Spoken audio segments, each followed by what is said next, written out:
Mari kita berdoa sebelum kita membaca merenungkan kebenaran firman Tuhan. Bapa di dalam surga, kami datang dalam ucapan syukur di hari perhentian yang Kau berikan kepada kami. Kami telah menaikkan pujian kami kepadamu, menaikkan doa kami kepadamu, dan tiba waktunya bagi kami untuk membuka firman-Mu ya Tuhan. Kami mohon, biarlah ketika kami membuka firman-Mu, bukalah juga hati kami. Jadikanlah hati kami seperti tanah yang baik, supaya ketika benih firman Tuhan ditaburkan, boleh sungguh-sungguh berakar, bertumbuh, dan juga berbuah nyata di dalam kehidupan kami. Berkati hamba-Mu yang menyampaikan, dan setiap kami yang mendengar. Tuhan, tolonglah kami semua, agar kami bukan hanya menjadi pendengar-pendengar firman yang setia, tetapi mampukan dengan kuasa dan pertolongan Roh-Mu yang kudus, kami dimampukan menjadi pelaku-pelaku firman-Mu di dalam kehidupan kami. Bersabdalah ya Tuhan kami umat-Mu, sedia mendengarnya. Di dalam satu nama yang kudus, nama yang berkuasa, nama Tuhan kami Yesus Kristus, kami menyerahkan pemberitaan firman-Mu. Amin. Jemaat yang dikasihi Tuhan, pembacaan Alkitab hari ini diambil di dalam Injil Matius, pasal yang keempat. Injil Matius pasal yang keempat, ayat yang pertama sampai dengan ayatnya yang ke-11. Demikian firman Tuhan. Maka Yesus dibawa oleh Roh ke padang gurun untuk dicobai iblis.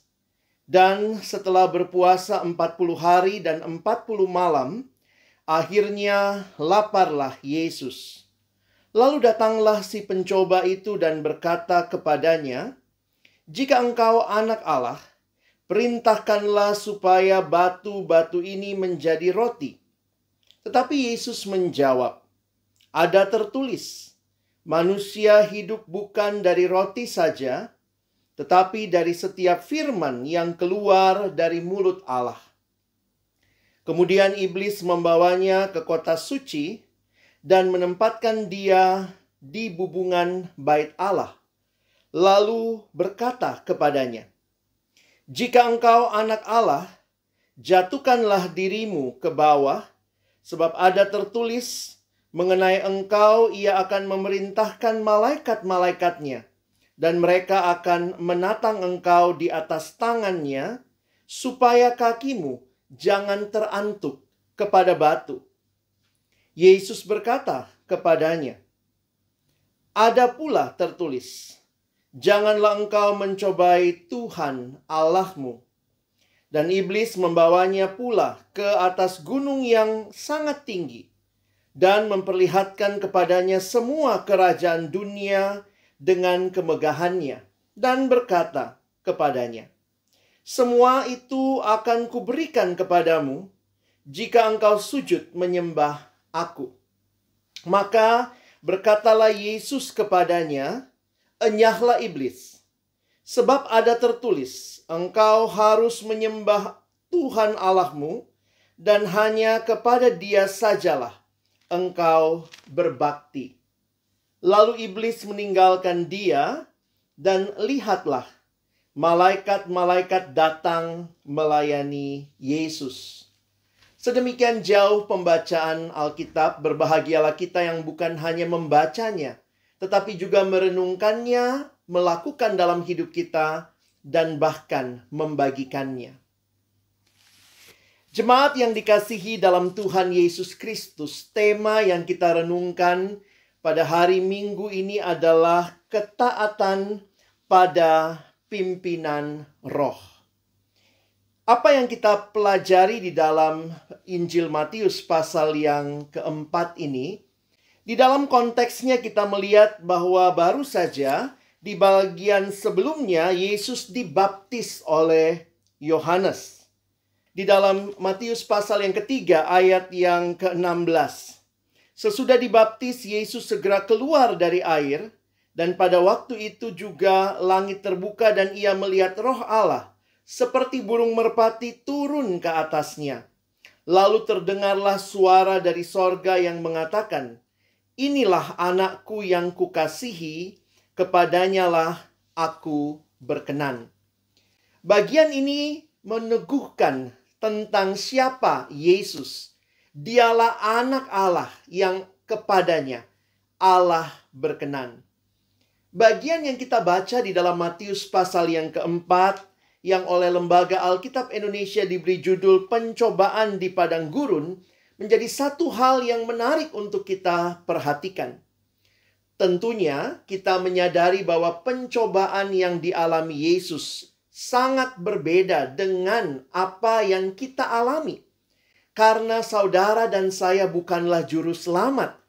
Ketika melihat pencobaan Yesus yang kita pahami, pencobaan yang dia alami sebagai juru selamat, Mesias, anak Allah yang hidup, maka kita melihat bahwa ini sebuah pencobaan yang menentukan di dalam kehidupan keselamatan bagi setiap orang percaya.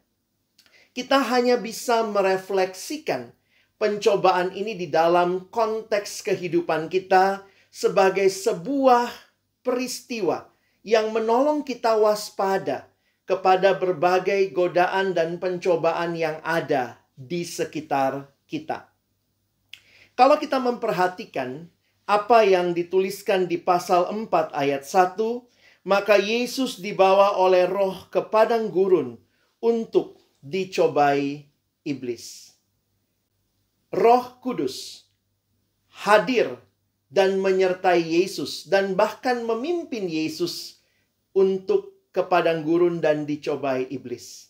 Yesus taat ketika Roh Kudus membawanya ke padang gurun, tetapi lebih daripada itu, menghadapi berbagai pencobaan, perhatikan ketaatan Yesus kepada pimpinan Roh Kudus. Jika kita melihat ada 3 godaan atau pencobaan yang Yesus alami, kita bisa melihat pencobaan yang pertama berkaitan dengan kepuasan diri, self gratification. Di dalam bagian ini setelah berpuasa 40 hari dan 40 malam, dituliskan maka laparlah Yesus. Lalu datanglah si pencoba dan berkata kepadanya, "Jika engkau anak Allah, perintahkanlah supaya batu-batu ini menjadi roti." Iblis mencoba menggoda Yesus untuk memuaskan dirinya, terlepas dari apa yang menjadi kehendak Allah.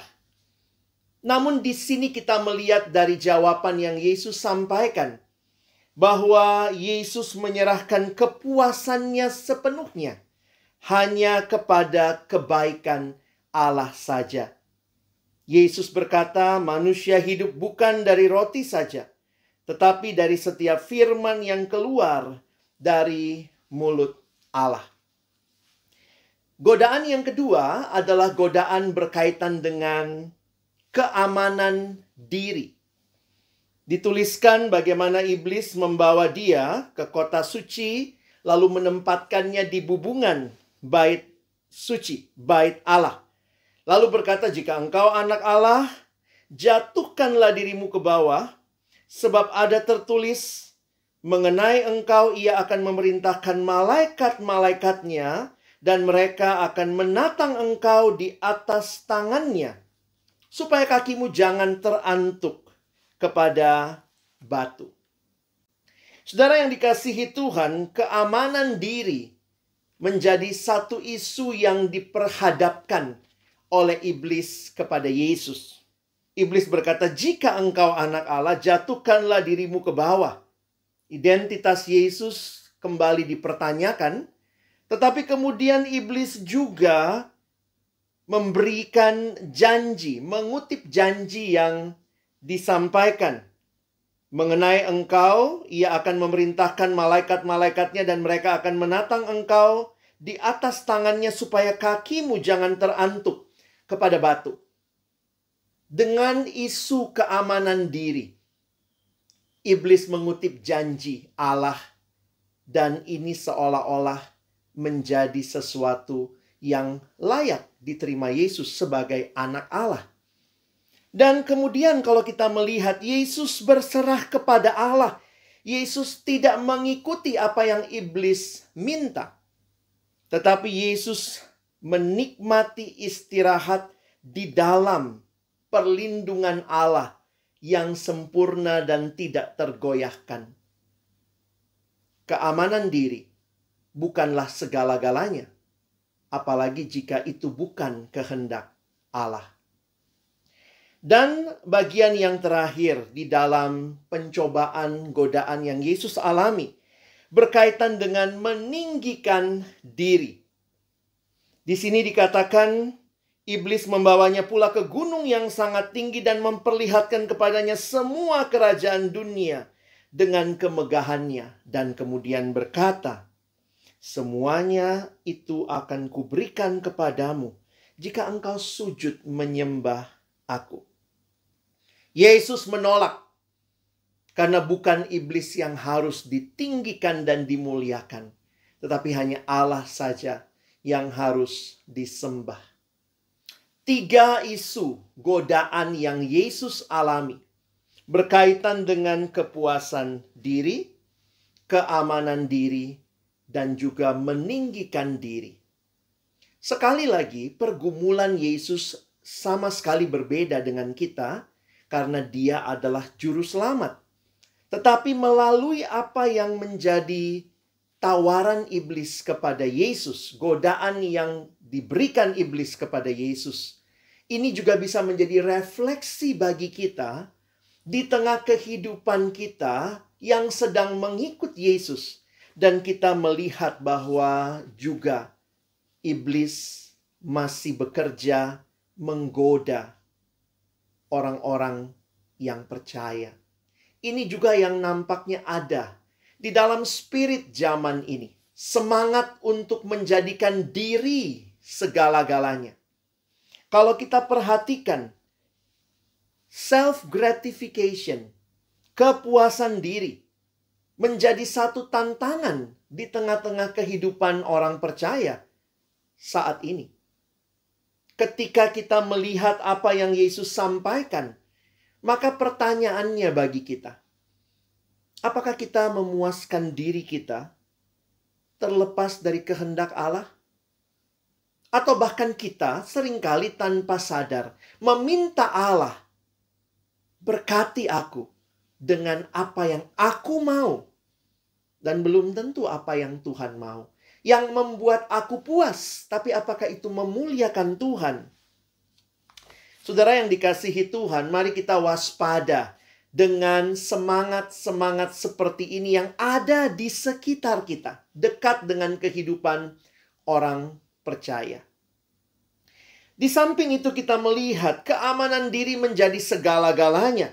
Kita begitu cenderung untuk meragukan Allah, merasa Allah tidak melakukan apa yang harusnya dia lakukan. Bahkan dalam situasi yang sulit, bahkan seperti pandemi ini, mungkin kadang-kadang kita merasa, Tuhan, di mana aku harus menaruh keamanan diriku? Tidak sedikit orang yang mungkin akhirnya mulai ragu kepada Allah. Melihat ada perlindungan lain, ada tawaran lain yang memberikan keamanan. Namun di sisi lain ada juga orang-orang yang bahkan menggunakan janji-janji Tuhan, sama seperti si iblis mengutip janji Tuhan, firman Tuhan. Tetapi ternyata dikutip untuk keinginan, keamanan, ketenangan diri sendiri, tanpa mengingat bahwa bukan itu yang sebenarnya Tuhan nyatakan melalui ayat-ayat tersebut. Dan di sisi yang ketiga kita melihat juga tantangan yang Yesus alami dengan tantangan meninggikan diri. Itu pun godaan yang dekat dengan kehidupan kita. Kita tergoda untuk meninggikan diri sendiri, tapi untuk lebih rohani kita bungkus itu seolah-olah demi kemuliaan Allah. Dan inilah yang menjadi realita kehidupan di tengah-tengah dunia ini. godaan yang juga masuk di tengah-tengah kehidupan orang percaya, membuat kita merasa diri kitalah segala-galanya. Godaan materialisme adalah menjadikan materi sebagai yang paling utama, yang paling memuaskan diri. Individualisme, merasa diri sayalah segala-galanya. Dan bahkan ateisme, merasa tidak butuh Tuhan. Tuhan tidak perlu ada di dalam kehidupan. Banyak orang yang tidak secara langsung menolak Tuhan. Mungkin bukan ateisme secara filosofis, tetapi secara praktis dalam keseharian. Seolah-olah menjalani hidup tanpa percaya bahwa ada Tuhan yang menyertai dan mencukupkan segala kebutuhan kita. Seringkali krisis kehidupan membuat kita juga kehilangan akan pegangan. Namun di sisi yang lain, krisis kehidupan bisa menunjukkan sebenarnya apa atau siapa yang menjadi andalan kita. Bagi sebagian orang, pandemi ini makin menyatakan diri kita secara terbuka di hadapan Tuhan. Beberapa orang berkata, saya makin sadar, Pak. Ternyata saya begitu mengandalkan materi. Sehingga ketika mungkin terjadi pengurangan pegawai, pengurangan penghasilan, bahkan beberapa harus dirumahkan, ketakutan terbesar karena tidak memiliki materi. Tentu kita membutuhkan materi di dalam kehidupan kita. Tetapi apakah itu telah membuat kita jadi materialisme? Bahkan merasa materilah segala-galanya. Dan kemudian keamanan diri kita pun kita serahkan kepada materi yang kita miliki. Banyak orang begitu takut tidak punya uang di dalam hidup. Karena memang kita membutuhkan uang, tetapi apakah kita juga takut ketika kita tidak memiliki Tuhan di dalam kehidupan kita? Peristiwa seperti pandemi ini membuat kita makin menyadari diri kita di hadapan Tuhan. Pencobaan yang Yesus alami mengingatkan kepada kita bahwa Yesus menang. Dialah Raja di atas segala raja. Pencobaan ini memang tidak berhenti sampai di sini. Sepanjang perjalanan pelayanan Yesus, kita melihat berkali-kali iblis mencoba menggeser Yesus dari fokus utamanya.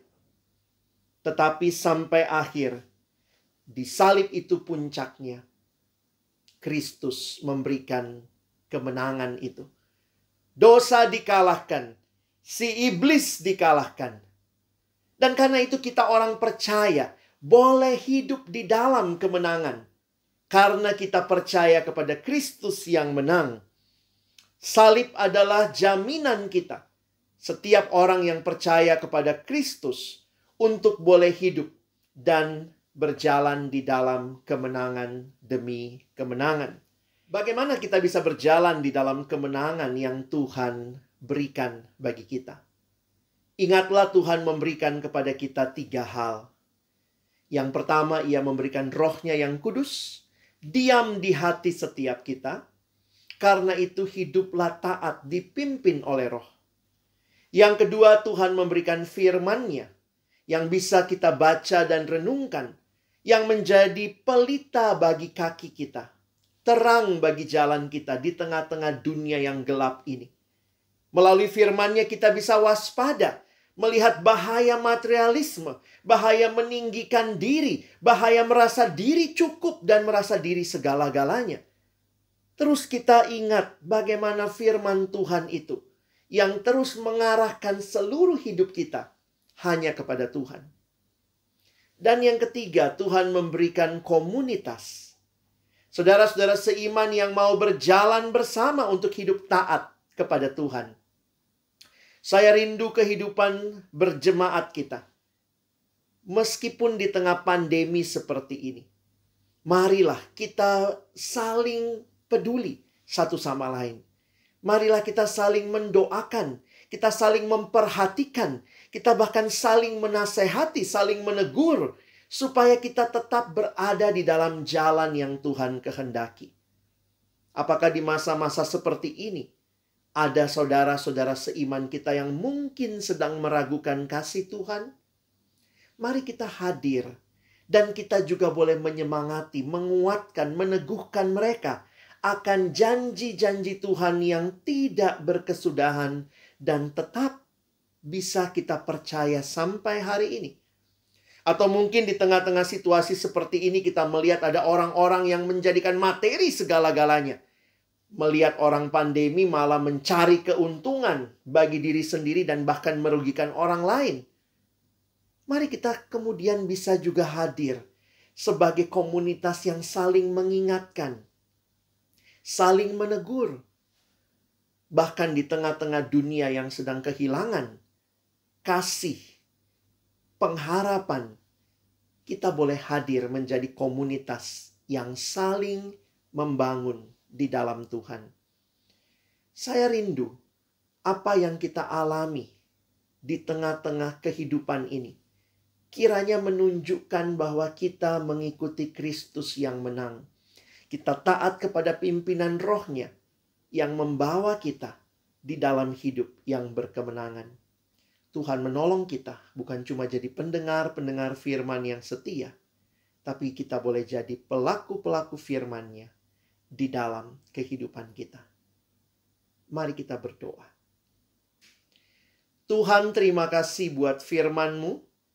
Biarlah apa yang kami refleksikan dari pencobaan yang Tuhan Yesus alami dan kemenangan yang Tuhan Yesus sudah terima, itu juga membawa kami menyadari bahwa kami begitu rapuh tanpa pimpinan Tuhan.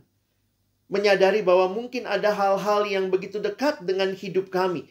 Godaan-godaan dari spirit dunia ini yang membuat kami meragukan Tuhan, membuat kami melihat materi menjadi segala-galanya, membuat kami melihat kesenangan individualisme menjadi segala-galanya. Bahkan mungkin kami sudah meragukan Tuhan dan meninggalkan Tuhan. Tapi hari ini, kami dipanggil kembali untuk memberi seluruh hidup kami berfokus kepada Tuhan. Dan karena Engkau sudah menang, kami pun boleh berjalan di jalan kemenangan-Mu. Tolong kami taat pada pimpinan Roh-Mu yang kudus yang diam di hati setiap kami yang percaya. Tolong kami taat dipimpin oleh firman-Mu. Dan tolong kami juga menikmati komunitas yang Tuhan hadirkan untuk menjaga dan juga terus boleh membimbing kami. Tuhan tolong kami boleh melalui hari-hari hidup ke depan di dalam hidup yang berkemenangan bersama dengan Yesus Kristus, Tuhan kami yang menang. Kami bersyukur dalam nama Yesus kami berdoa. Amin.